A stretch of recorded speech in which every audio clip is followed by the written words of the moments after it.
ATDD क्या था, disease वाला था ना, तो उसमें कौन सा डिजीज है वो उसको बताना पड़ेगा, पहले नहीं बताना पड़ता था, अभी कौन सा डिजीज है वो उसको बताना पड़ेगा, ठीक है।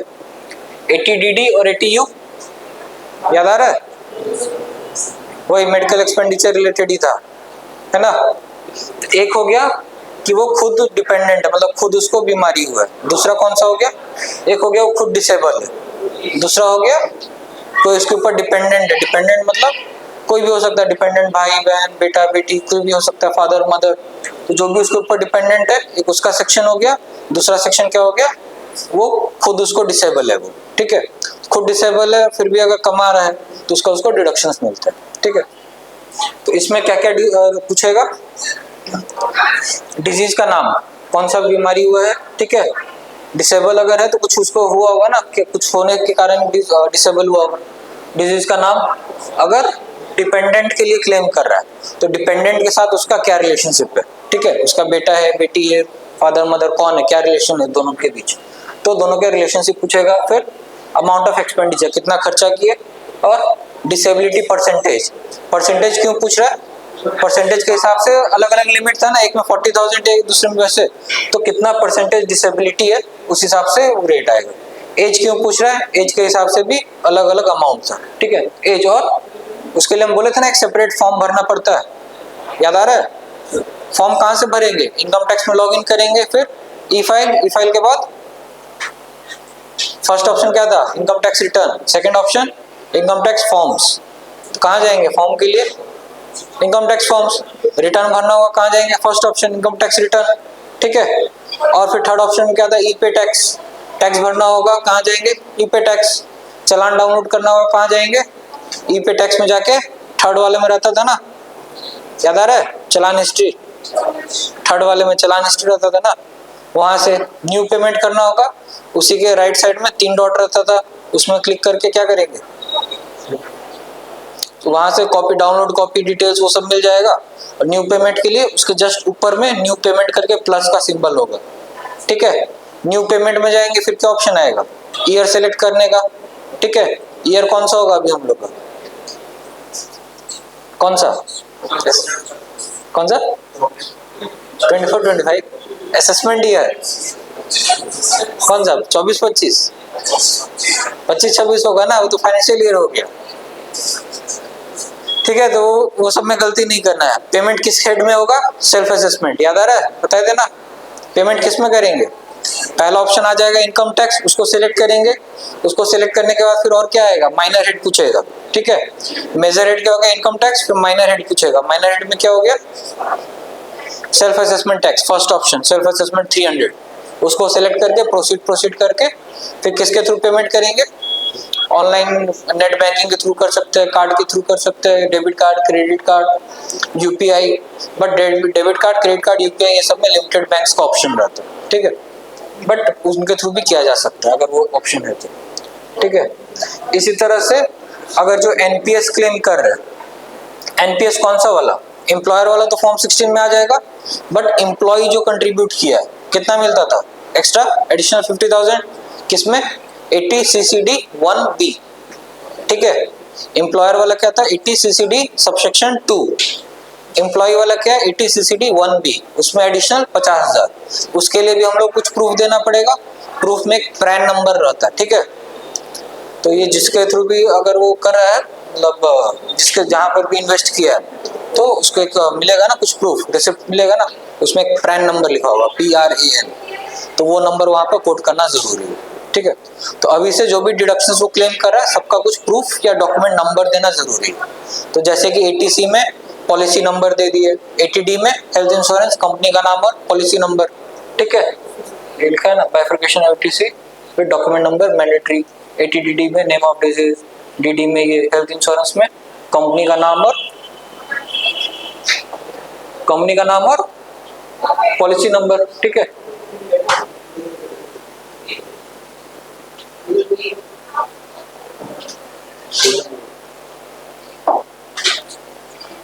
ठीक है, हाउसिंग लोन एजुकेशन लोन में ये सब डिटेल्स, तो जो भी डिडक्शंस क्लेम कर रहे हैं सब में पूरा डिटेल्स, मतलब पूरा डॉक्यूमेंट नंबर वो सब पूरा फिगर डाल के फिर फाइनल हम लोग का क्या आ जाएगा, टोटल इनकम। इनकम आने के बाद हम लोग क्या करेंगे, उसके ऊपर टैक्स कैलकुलेट होगा। टैक्स किस में कैलकुलेट करेंगे? ओल्ड में और न्यू में। ओल्ड और न्यू दोनों में कैलकुलेट करके क्या करेंगे? कंपेयर करेंगे। जिसमें कम होगा टैक्स उसको सेलेक्ट करके उसी में रिटर्न भर देंगे। ठीक है, अभी हम लोग का डिफॉल्ट रिजीम क्या है? न्यू वाला, तो बाय डिफॉल्ट न्यू हो जाएगा। बट अगर किसी का बिजनेस इनकम है और उसको ओल्ड में जाना है, तो याद आ रहा है, बताए थे ना, एक फॉर्म भरना होगा, फॉर्म 10IEA। वो फॉर्म कहाँ से भरेंगे? वही online E5 income tax forms. ठीक है, वहीं पर जाके डिफरेंट फॉर्म्स वहां पर लिस्ट होगा, लिस्ट में से वो फॉर्म सेलेक्ट करके भर देंगे। ठीक है,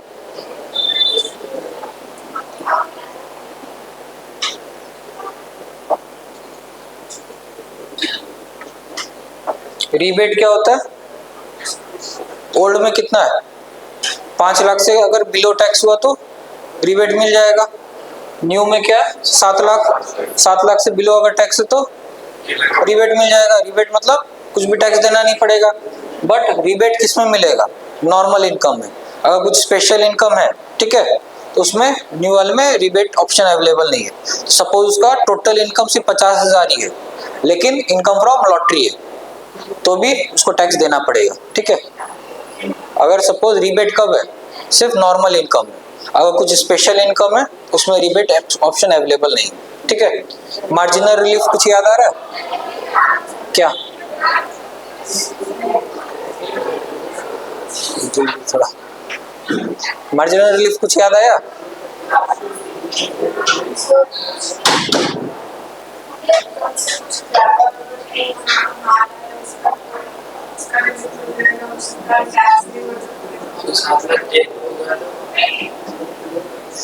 तो ये किस में था? ओल्ड में था कि न्यू में था कि दोनों में था?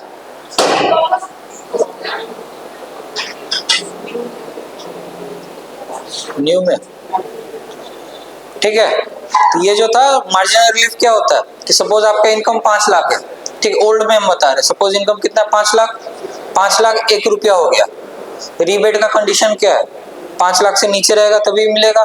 न्यू में क्या कंडीशन है? 7 लाख से नीचे रहेगा तभी मिलेगा। तो सपोज इनकम हो गया 7 लाख 10 रुपया, 7 लाख क्रॉस हो गया तो रीबेट मिलेगा? नहीं मिल पाएगा। ठीक है, तो ओल्ड में क्या है कि आपको अगर 5 लाख 100 रुपया है तो रीबेट बिल्कुल भी नहीं मिलेगा। न्यू में क्या है? 7 लाख 1000 रुपया है, तो एक्स्ट्रा इनकम कितना हुआ? 1000। बट 1000 के कारण टैक्स कितना आ जा रहा है? यहाँ 13,000 14,000 के आसपास आ जा रहा है। तो सिवा 1000 रुपये एक्स्ट्रा कमाए बट उसके वजह आपको 13,000 एक्स्ट्रा देना पड़ रहा है। तो न्यू में इस चीज का बेनिफिट है कि जो एक्स्ट्रा इनकम हुआ है उससे ज्यादा एक्स्ट्रा टैक्स नहीं हो सकता। सरचार्ज जो बताए थे ना, सरचार्ज कब बताए थे? 1 करोड़ से ऊपर का अगर है इनकम तो सरचार्ज लगे 1 करोड़ 5 करोड़ बताए थे ना। सरचार्ज में भी मार्जिनल रिलीफ था, उसमें भी क्या था कि जो उसका एडिशनल इनकम हुआ है, सपोज उसका 1 करोड़ 1000 रुपया हुआ तो एक्स्ट्रा कितना कमाया? 1000 रुपया। बट उसके चक्कर में सरचार्ज किसके ऊपर लगता है? टैक्स के ऊपर। टैक्स के ऊपर, पूरा के ऊपर टैक्स के ऊपर लग जाएगा सरचार्ज, है ना? काफी बड़ा अमाउंट आ गया उसका। तो जो एक्स्ट्रा इनकम हुआ है उससे कभी भी एक्स्ट्रा टैक्स बर्डन ज्यादा नहीं होगा। तो मार्जिनल रिलीफ इसी को बोलते हैं। तो ये चीज सरचार्ज में भी है और न्यू टैक्स में जो ये है इसमें भी रिबेट है, रिबेट में भी है। ठीक है, स्पेशल रेट किसका किसका बताया था? कैपिटल गेन हो गया और क्या? हॉर्स, इसका गैम्बलिंग, हॉर्स रेस, मुझे बताया था ना, हॉर्स रेस ये सब का कितना है? 30%। ठीक है, ड्रीम 11 कितना? 30%। ठीक है, अभी इंटरेस्ट 234 ABC, इंटरेस्ट का बताया था ना, 3 सेक्शन, कितना लगेगा इंटरेस्ट? कितना परसेंट? 1% पर मंथ और पार्ट देयर ऑफ, मतलब 1 महीना 1 दिन हुआ तो कितना लगेगा? 1 महीना 1 दिन हुआ तो 2 महीने का 2%। ठीक है, इंटरेस्ट अलग अलग 3 सेक्शन है। ठीक है, और एक होता है लेट फी। तो लेट फी है कितना?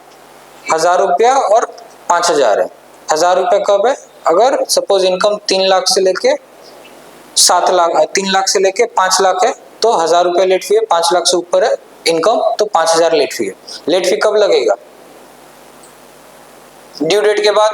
ड्यू डेट क्या है बता देना, सेकेंड क्लास में बताया था। कौन से क्लास में क्या बताया मेरे को ये तक याद है। 31 जुलाई था, बट इस बार क्या है, डेट एक्सटेंड हो गया, 15 सितंबर हो गया। ठीक है, अगर सपोज 15 सितंबर के अंदर हम लोग अभी भरेंगे, कौन सा रिटर्न भरेंगे? Original return.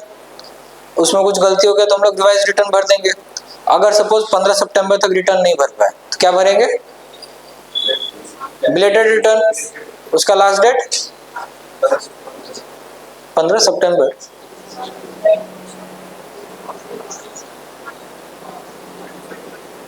थर्टी फर्स्ट जुलाई तो ओरिजिनल हो गया, वो इस बार थोड़ा डेट एक्सटेंड हो गया, 15 सितंबर कर दिया। तो बिलेटेड रिटर्न का क्या डेट है, कब तक भर सकते? सही, तीनों सही बोल रहे हो, रुक क्यों जा रहे हो? वही है डेट जो तुम लोग सोच रहे हो तीनों। क्या सोच रहे हो? हाँ, तो शर्मा क्यों रहे बोल रहे? सही जवाब दे रहे हो, 31 दिसंबर ही है। ठीक है, बिलेटेड का 31 दिसंबर तक भी नहीं भरे, क्या करेंगे? अपडेटेड रिटर्न, पहले 2 साल था, अभी 4 साल हो गया। ठीक है, अपडेटेड रिटर्न में एडिशनल पेनल्टी भी है, वही 25%, 50%। किस चीज का? जो एडिशनल जितना भी टैक्स लायबिलिटी आ रहा है ना, उसके ऊपर फिर उसका एडिशनल टैक्स फॉर ITRU भी उसको देना पड़ेगा। ठीक है, लेकिन अपडेटेड रिटर्न कब भर सकते हैं? रिफंड लेना है, भर सकते हैं उसको ITRU? नहीं। लॉस को कम करना है? नहीं। लॉस को बढ़ाना है तो नहीं भर सकते, तीनों में नहीं भर सकते। लॉस को बढ़ाना है तब तो भर ही सकते हैं।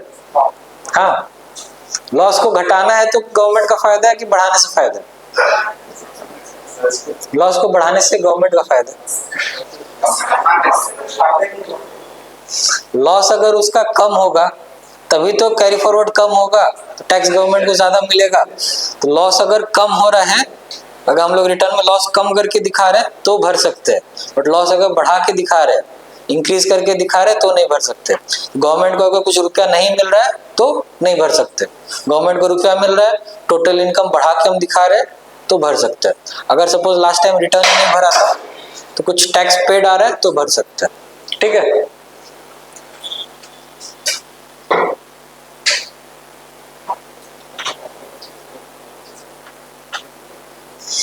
तो यहां तक किसी को कुछ डाउट? यहां तक कुछ डाउट नहीं? अभी तुम लोग जो फोन चलाते हो तो उसमें सपोज तुम लोग को बोलेंगे कि डेट टाइम चेंज करना, तुम लोग क्या करोगे, कैसे चेंज करोगे?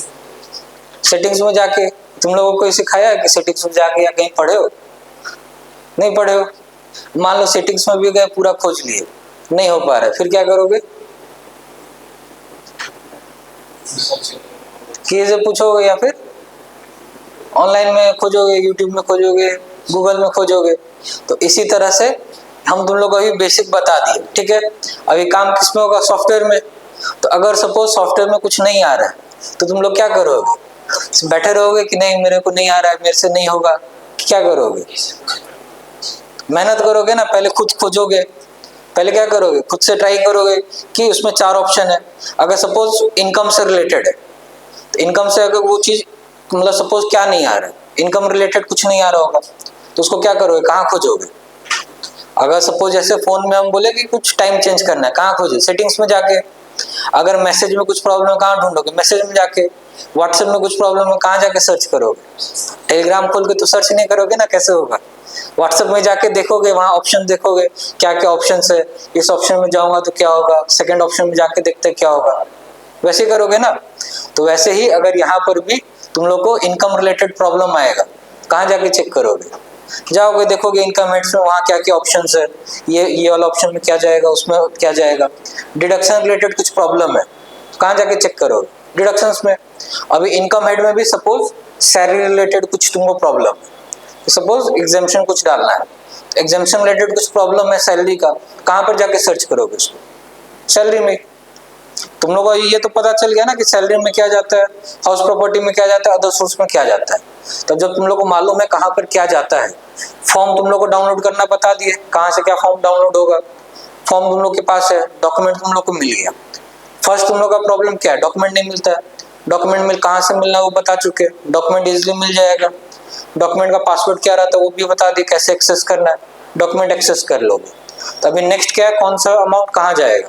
सैलरी वाला सैलरी में जाएगा, अदर सोर्स वाला अदर सोर्स में। अगर अदर सोर्स में कहाँ जा रहा है नहीं मिल रहा है तुम लोग को, तो उसी में जाके सर्च करो। सर्च करोगे 10 ऑप्शन रहेगा ना, हो सकता है किसी के अंदर वो तुमको मिल जाए, ठीक है।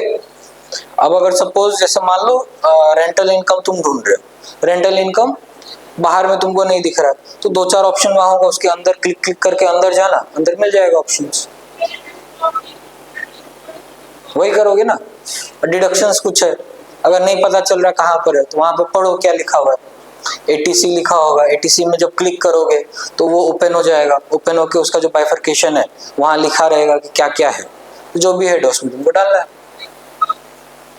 ATD तुम लोग को याद नहीं आ रहा है कि हाँ ATD क्या है, हम लोग पढ़े थे बट याद नहीं आ रहा, तो क्या करोगे, गूगल करके देख लो कि हाँ ATD क्या होता है, या मेडिकल इंश्योरेंस से कहाँ जाएगा गूगल कर लो।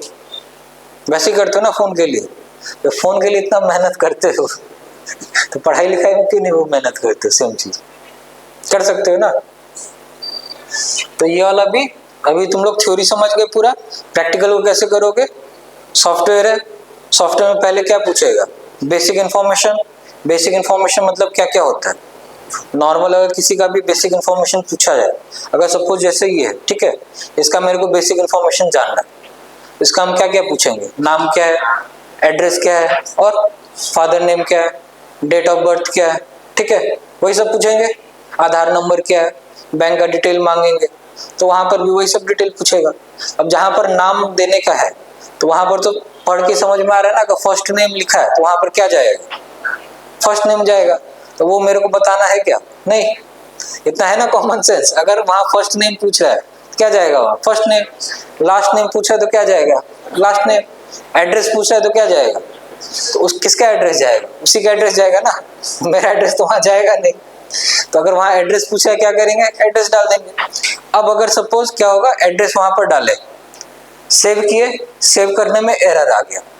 एरर किस टाइप का आया, तो क्या करेंगे, जब देखे कि एरर आ रहा है तो वहां पढ़ेंगे ना, कुछ तो लिखा होगा, तो वहां पर जैसे लिखा हुआ है कि ओनली 50 कैरेक्टर्स अलाउड, तो फिर आप लोग क्या करेंगे, वो बोलेंगे कि बैठ जाएंगे कि नहीं नहीं मेरे से तो हो नहीं रहा है, क्या करेंगे, 50 कैरेक्टर्स अलाउड है।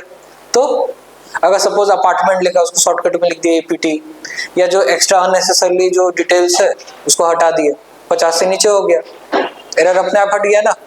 बट अगर उसी को लेके बैठे रहेंगे पूरा होल डे ऐसे ही चला जाएगा। तो ये सब चीज क्या है, सब कुछ पूरा कॉमन सेंस वाला चीज है। एड्रेस पूछा तो वहां तो एड्रेस ही डलेगा ना। इसी तरह से अगर सैलरी इनकम पूछा तो क्या जाएगा, सैलरी इनकम ही जाएगा। प्रॉपर्टी इनकम पूछ रहा, प्रॉपर्टी इनकम ही जाएगा, ठीक है। तो सॉफ्टवेयर में ऐसे पहले क्या पूछेगा, बेसिक इन्फॉर्मेशन, बैंक डिटेल्स, ये सब हो गया। तो बैंक डिटेल में क्या, अकाउंट नंबर, IFSC कोड, तो वो तो अगर मान लीजिए आप लोग को नहीं मालूम है तो क्लाइंट बता देगा। AIS में आपको डेट ऑफ बर्थ मिल जाएगा, नाम मिल जाएगा, एड्रेस मिल जाएगा। अगर लास्ट ईयर का फॉर्म है उससे क्या मिलेगा, सारा कुछ मिल जाएगा, फादर्स नेम भी मिल जाएगा, बैंक डिटेल भी मिल जाएगा। उससे बस कंफर्म करना रहेगा कोई नया बैंक अकाउंट तो नहीं खुला ना, क्योंकि अभी जितना भी उसका बैंक अकाउंट है सबका डिटेल्स देना मैंडेटरी है, ठीक है। वो समझ में आ गया, पर्सनल इन्फॉर्मेशन। उसके बाद सेकंड में क्या होगा, इनकम सोर्स। इनकम सोर्स में जो भी है पूछ के उसको ऐड कर दिया। इनकम सोर्स कहाँ से वेरीफाई करेंगे, AIS से।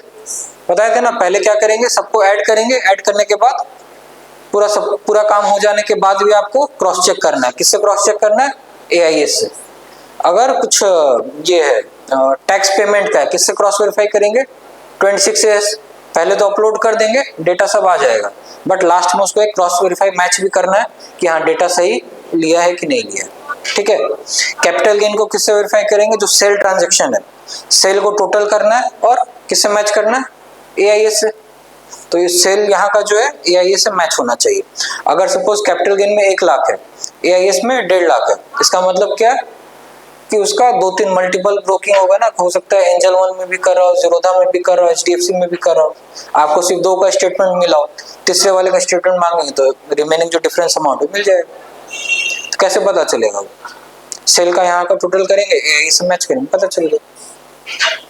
इनकम का इसी तरह से AIS से मैच कर देंगे। टैक्सेस पेड का कहाँ से करेंगे, 26S। और कहाँ से, ई-पे टैक्स में जाके क्या मिलेगा, अगर कुछ एडवांस टैक्स पे किया होगा, सेल्फ असेसमेंट टैक्स पे किया होगा, तो वो सब डिटेल कहाँ मिलेगा, ई-पे टैक्स में जाके। वहां से क्रॉस चेक कर लेंगे। डिडक्शंस वो सब कुछ भी उसको क्लेम करना है, जैसे सपोज रेंट पे कर रहा है 80 GG में, ये तो हो गया एम्प्लॉयर से उसको HRA मिला। बट अगर सपोज एम्प्लॉयर से HRA उसको नहीं मिला, तो उस केस में भी अगर वो रेंट पे रह रहा है तो उसको 5000 पर मंथ करके डिडक्शंस मिलता है। तो वो जाता है कहाँ पर, इसमें तो कहीं ऐड नहीं किए तो कहाँ जाएगा, अगर ऐड करके लेस करते तो एग्जम्पशन में जाता, बट यहाँ तो कुछ ऐड नहीं करे, कहाँ जाएगा वो, क्या लगाइए कॉमन सेंस, कहाँ जाएगा, अदर सोर्स में कहाँ जाएगा। इसमें क्या करना, अदर सोर्स में क्या है, इनकम ऐड करना है ना।